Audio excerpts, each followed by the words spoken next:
Good morning, Leo. Good morning, Eric. Day 4 of snow day week. How are you handling it? Well, yesterday I was going a little stir crazy, and I think my kid was too. So I ended up getting out of the house, which was really nice.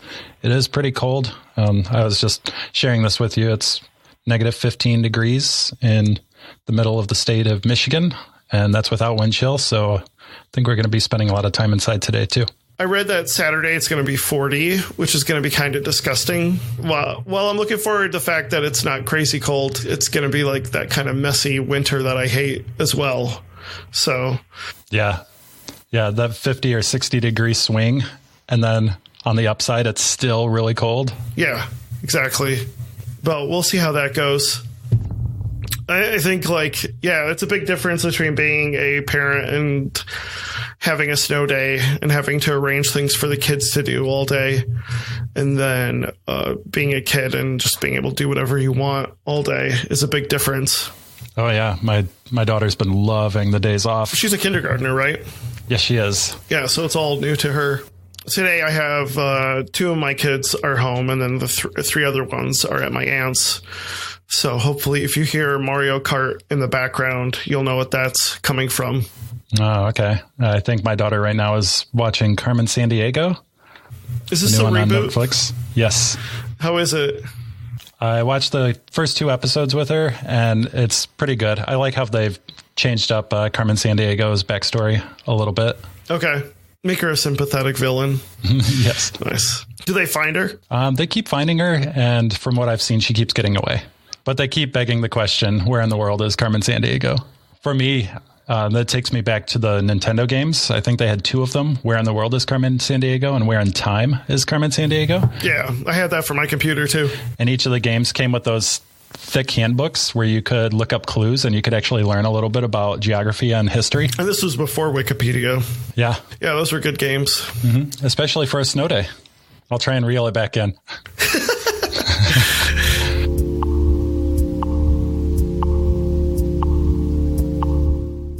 So today we're going to talk about productive parenting and what exactly that means. Yeah. So what does that mean to you? Yeah, I think it's a really good thing is first talk about what does that exactly mean. So one of the things I wanted to mention was there should be a little bit of reducing your scope when it comes to being a productive parent. Maybe not reducing your scope necessarily, but changing your definition of being productive. I think there's a big differences, obviously, between different ages of children. But when they're really little, you're being productive by raising and taking care of little kids. I think in productivity, we oftentimes talk about work, like producing content, producing code, whatever, design, whatever it is you do. But I think like being a productive parent, part of being productive is taking care of your kids. And that's being productive, whether you like it or not. Part of being a productive parent is being productive at parenting. There, did I say it right? Yeah. Okay. I think so. And so when you first presented this topic idea to me after our last episode, it immediately made me think of the quote that you shared from, and sorry, I've only just started watching Parks and Rec. So is it Ron Swanson? Yes. So that same quote, something along the lines of, don't half-ass 2 things, whole-ass 1 thing. So I'm wondering when you have something like a snow day, or in our case, 4 extreme cold days where they close down basically everything in the city for 4 days in a row. How do you actually shift gears so that you can still stay wholly focused on the things that are important? And something I had mentioned was you can be doing 2 things and just focus on one at a time. So don't try and spend 20 seconds writing some code or doing some marketing copy or something like that while you're also trying to stay engaged with your kid. Split them up and find ways that you can focus on your kid for a little bit or children, and then find times where you can focus on your work as well, which definitely requires a lot of practice. It's taken a long time for my daughter to feel comfortable doing lots of activities just totally independent of me. In the safety of our own home. It's not like I let her run around outside when it's negative 15 degrees, but finding safe activities for her to do inside that can really draw in her whole attention for, 20, 30 minutes or more while I can get some work done. So that's what I imagine. I think that's a good point. So like when they're very, very little, I would say under 2, you pretty much can't leave them alone. I mean, when they're sleeping, obviously, but like they don't know how to play by themselves unless, of course, they have older siblings. They really need to be taken care of all the time. So I think that's a big challenge.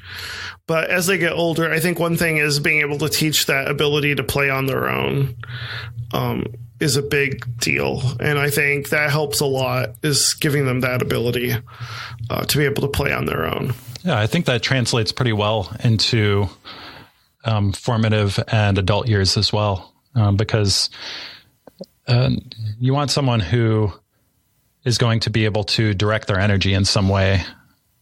And at least I do. While I'm raising my daughter, I'm trying to be thoughtful of her focusing on what she's interested in and making sure that she's never bored and she doesn't.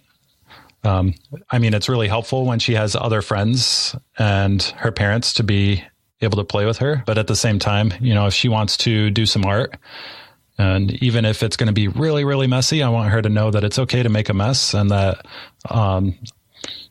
she can take a stab at cleaning up after herself, but I want her to be focused on it. I want her to explore the things she's interested in. And I think that will apply hopefully really well when she's an adult and is pouring herself into something that she cares about. Yeah, that's a really good point. Having that ability to play on your own is super important. One thing is I tried to minimize, as probably most parents do, screen time for the kids.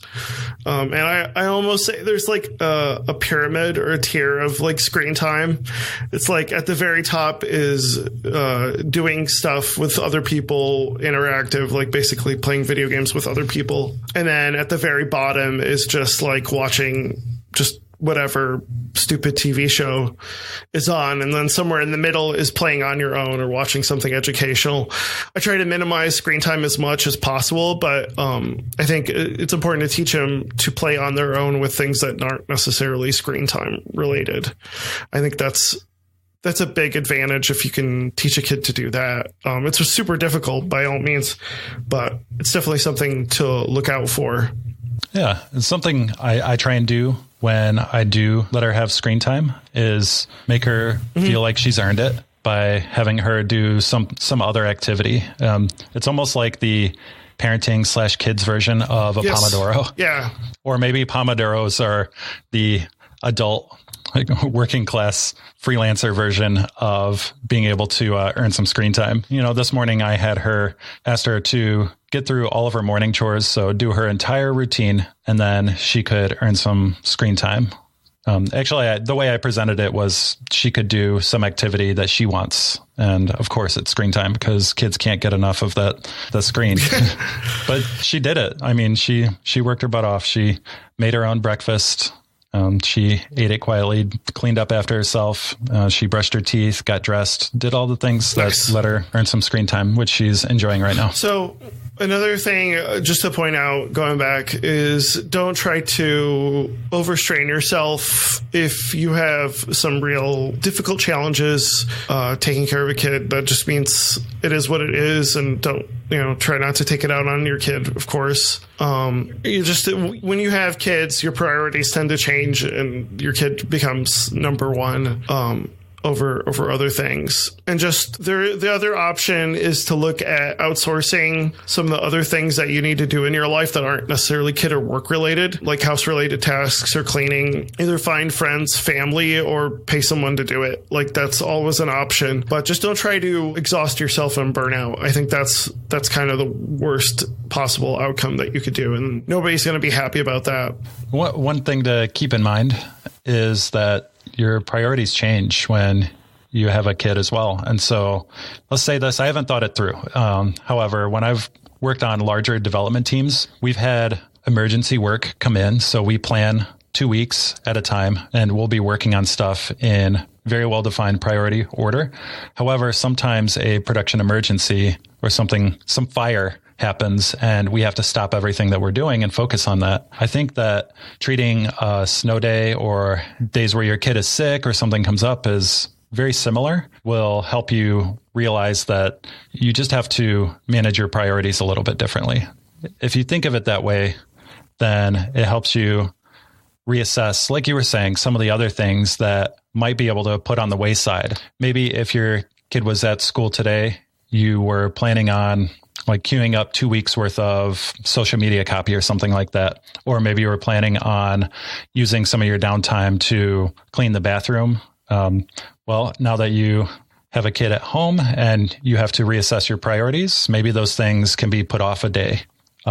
Or maybe you have someone that you're working with who isn't in the same situation and might have a little bit free time, or maybe you can negotiate, like if they do X, Y, and Z for you, like next week, maybe you can take on a little extra work for them. So there are ways to manage the priorities as they change. And then you can come back, like the next time that you're able to actually sit down and wholly focus on whatever it was you were planning on doing that day if your kid wasn't at home. Yeah, those are really good points. I think you really kind of summed up about priorities. And like today is a day I'm just not going to be at 100% with a snow day and 2 kids at home. It's just not going to happen. It's just being able to reallocate that energy and time for different things. I kind of mentioned this, but understand like different children aren't all the same, both in personality, but especially at different age ranges. I feel like once they can start walking and playing on their own around 2 or 3, it gets easier. And then once they're out of diapers, it gets easier. And then once they're in school, it gets easier. And then once they're a teenager, I don't know, but it probably gets harder. But also, it could get easier. So, just keep that in mind. Things change, and it isn't all going to be the same always. And there's going to be a point, honestly, where you're going to miss the fact that your kids aren't as young as they used to be. So, enjoy it while you can. So, one thing I wanted to talk about also was including your kids and the things you do, but also teaching them boundaries. A lot of people online were talking about how, like, especially with little ones, you're not getting a lot of sleep at night. So take advantage of those nap times that you give little kids and sleep when they sleep, and just kind of being there with them when they're doing things that they're doing, and including them in whatever activity you're doing. If you're outside doing some outdoor work, bring them outside to play outside and help you. I'm doing air quotes, help you. So, because it's helpful a lot. And then, for instance, the YMCA that I work out at has childcare options. I can bring my kids at certain hours, and that gives my wife time alone. Or if she wants to come and work out with us, she can do that too. But it gives her time to either work on something at home alone, or it gives her time to come and work out without having to take care of the kids. So that's super helpful. Yeah, I really love what you say about doing things with your kids. So the way I was presenting it before, you have to rebalance your priorities. At the same time, you can also consider what kinds of things can you work on with your kids where it may take you a little bit longer, but you have that flexibility of time and can go a little bit slower to make sure that you're spending good quality time with your kid as well. Yeah, that's very, very true. Being a good role model and showing your kids that work doesn't automatically just stop because of, a snow day is really good. And I encourage parents to do that. I feel like being a role model is almost the most important part of being a parent, like beyond feeding and taking care of them and make sure they get sleep and stuff like that. But I feel like being a role model is an underrated part of being a parent. Priority 0, keep them alive. Yeah, priority 0. Priority 1. There you go. Priority 1. Be a good role model. And another thing is just giving boundaries, especially with the older kids, as far as time and place. That I set this room as the office, and 99% of the time, this place is only for daddy to work, or daddy or mommy to do work. And that's an important part, is making sure to have that boundary there. Yeah, that's something I picked up from you as well. I don't have a separate office, really. But I do have my desk, and I do have a door that closes to this room. With a lock, that's always helpful, because you don't want to be in the middle of an interview with the BBC and your kids start coming in. So I think that's a big deal, is just setting that boundary and teaching them those boundaries when you're working. Yeah. And what about on the flip side? Do you ever take your kids to meetings or have them involved with things that are maybe not like yard work or housework or anything like that, but more business-oriented work? On occasion, they're pretty little. If I were going to bring them anywhere, honestly, I'd have to bring a screen to keep them occupied. They're too little to come to like meetings per se. So like what we do, like we could talk about this, Eric, is a lot of times we'll go to a jumping facility. Jumping jacks. Yeah, yep. For the kids. Yeah, bounce houses. Yep, bounce houses. Or there's like a coffee shop. She'll have like a little obstacle course type thing for kids. Those are great places to like co-work with someone and then have the kids go and play. We do that quite a bit, and I feel like that's super helpful. Yeah. Yeah, very much so. Having some other parents that you know who have kids roughly around the same age who can entertain each other and run each other around and still have a ton of fun without having to be interrupted because, you know, their parents want to have dedicated time with their kids and whatnot. It's super, super helpful. So yeah, exactly. I'll second that as well. And even if those parents aren't going to be putting their head down and doing freelance types of work while you are, you know, you can also just have some kind of a parent swap type of thing, if that makes sense, where you know some parents and they might be able to take a day off and watch the kids. And by watch the kids, I mean basically let the kids play. And so they can just hang out and read a book or like keep half an eye open and make sure the kids are staying safe while you can get some work done. And then you can return the favor a week later. You know, that works out really well too. Yeah. I think that's a big part of it is like, it depends on the audience as far as that and keeping the kid engaged. But those are some really good points.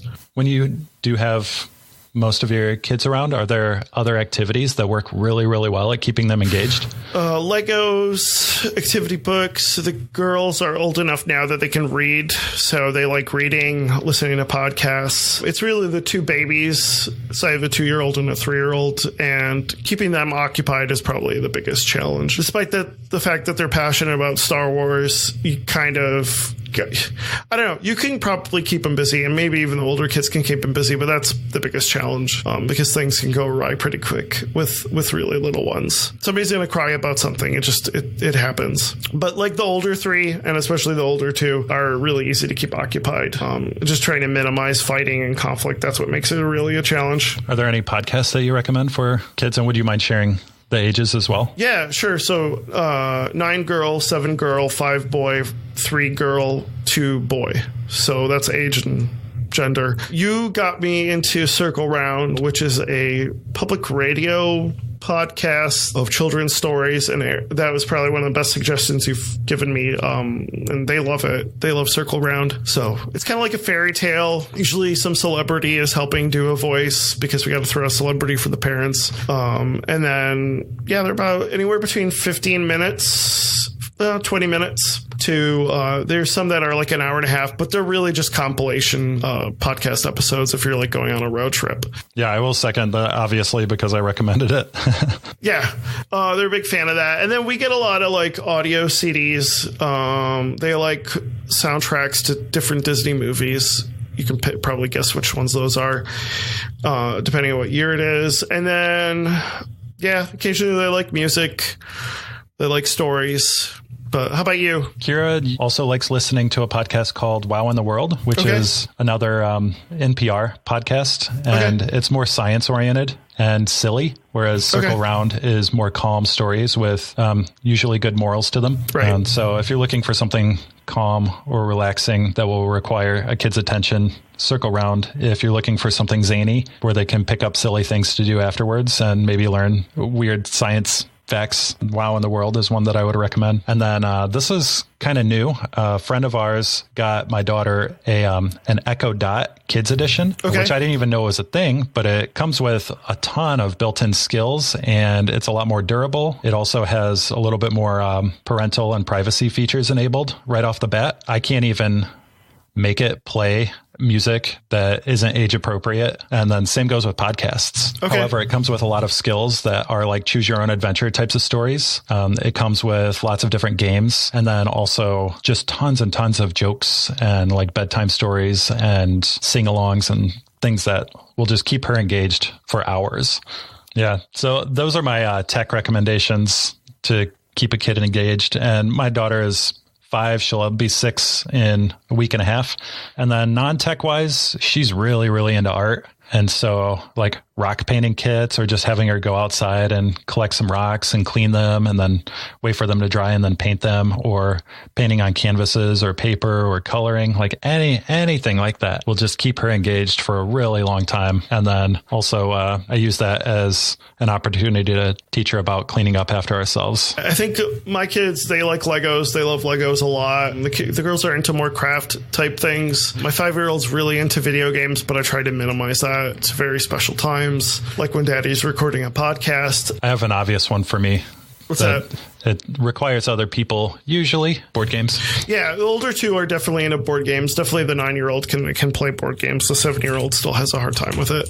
Yeah, we've been playing. I mean, I'm a board game fiend. And so we've been playing board games with Kira since she was about 2. And if you're a board game fan, follow Erik on Twitter. Yes, I highly recommend that. We have a number of games where she can play on her own as well. And some of them are print and play. So all you need is to download some pages and print them out, cut out some cards, and then give the kid some dice. And it's good. It's good for learning as well. Dice are an automatic way to like very easily learn. Yes, math, pick up arithmetic. Counting. Yeah. And then a little bit of reading depending on the games as well. Like Go Fish. If you find one that has the printed fish names, they can learn some sight words like crab and fish. I think that's really good to have that time where they can play by themselves. And you will have interruptions. And I think one of the important ways to get around some of those interruptions is to make sure that you break down, like if you have a large project, like before we had kids, we'd have these large house projects to work on. And it was like, okay, this week we're going to work on this. And we'd have all the time to work on it, like ripping up wallpaper and steaming the walls and all that fun stuff I don't miss. With kids, that's like really, really difficult. So then it ends up being you need to like break up those large projects into small chunks that can be like at some point you can clean up, or some point you can save the file, or some point you can, do whatever you need to do to finish for that particular session. And I think that's an important skill to have, especially with parents and with everybody, is breaking down large projects into small, manageable goals. Yeah. And sometimes small and manageable could be like, I have 10 minutes. What can I get done in 10 minutes? Mm-hmm. And so you can get caught up on some email, or, you can schedule some kind of an event, something like that. Yeah, exactly. I think it's a good skill to always have, but I want to be able to do more on my phone as far as work, and that tends to be really difficult. I haven't gotten to a point where I can like use my phone for work on a healthy basis. And then with issues with like TMJ, it's just not good for me to constantly be doing that to my neck and using my phone. But if you can have that ability to break down things into small tasks, maybe do them on the go on your phone. If it's digital type work, then it's super efficient and really helpful when you have kids. For instance, like my wife, she's a big book reader, and since we've had kids, she pretty much reads all her books on her phone. Like she barely buys physical books anymore because, and this was especially true when the kids were really little and she's like feeding them or doing nap time or bedtime. She's just reading on her phone all the time, books. And that's a really good and healthy habit to have, is have that ability to like break things down into small things and being able to do certain things with certain tools, I guess is the way to put it. I'm not going to be editing this podcast on my phone. I'm going to be doing it on a computer, but there's other things that I could do to get ready for like a podcast or publishing a podcast that I could do off my phone. So yeah, these snow days and having kids around add in constraints that can encourage you to be really, really creative with how you use your time and get you to explore new tools and new ways to get things done. Yeah, I think it's a really great point. We talked about changing your definition of productive. Keep in mind, raising children is being productive, but also your priorities tend to change once you have kids. Look into possibly outsourcing some of those tasks, getting help from others in your support network, family, friends, or just paying somebody to do stuff. Try to include children. Don't try to fight their schedule, but work with it. If you need a nap with them. If they're in the kitchen playing or in your dining room, maybe that's a good time to do something in the dining room with them as well. Make sure to have boundaries set up, either time or place, have an office, have a specific time that they can't do things. This is especially good for the older kids. Yeah, use those timers to line your time up with how they're spending their time. And then teaching your child to play by themselves is really important. And while you're using those timers, making sure to break down any large projects you have into small tasks that you can do so that when kids interrupt, and they do interrupt quite a bit, you have a way to work around those constraints. Is there anything else you wanted to talk about? I just wanted to mention that for everyone who might be listening who is not a parent, that you can apply a lot of these techniques, even if you don't have a kid. You might have stuff like a new employee who needs on-the-job training, and so that might interrupt your next week or two's planned work schedule. You might have emergency meetings or just constantly be interrupted by meetings and all sorts of other things. Like even on your own sick days or other people getting sick that you work with, your priorities will be changing. And so you can use a lot of these techniques, and you don't necessarily need to put your new employee on a screen break, but there might be resources that you can send them, like if they're a developer, to like learn a little bit about a certain framework or something like that. So there are a lot of different ways that you can take these strategies and use them for situations where you don't have kids as well. That's a really good point. I think it's difficult before you have kids to get those skills, but once you have kids, you pretty much are thrown right into the deep. So required. Yeah, exactly. So I wanted to thank people who filled out the book suggestion form. We're still looking for more suggestions, so if you have any, please, we'll have a URL in the show notes for today. But I think we have a good idea of some books we might want to cover this season based on some of the suggestions we've already have. But please go ahead and fill out that form. Like, take a look at the show notes. It'll be at the bottom of our show notes for today. I'm thinking we might next time want to talk about breaking down large projects. How do you feel about that, Erik? Yeah, sounds good. We didn't go into a lot of detail about that. And there's definitely a lot of different strategies on doing it. Yeah, let's do that in the next episode. If you are listening to this, please tweet at us at OKProductive. And if you have any suggestions about how you break up big projects, send us a tweet again at OKProductive.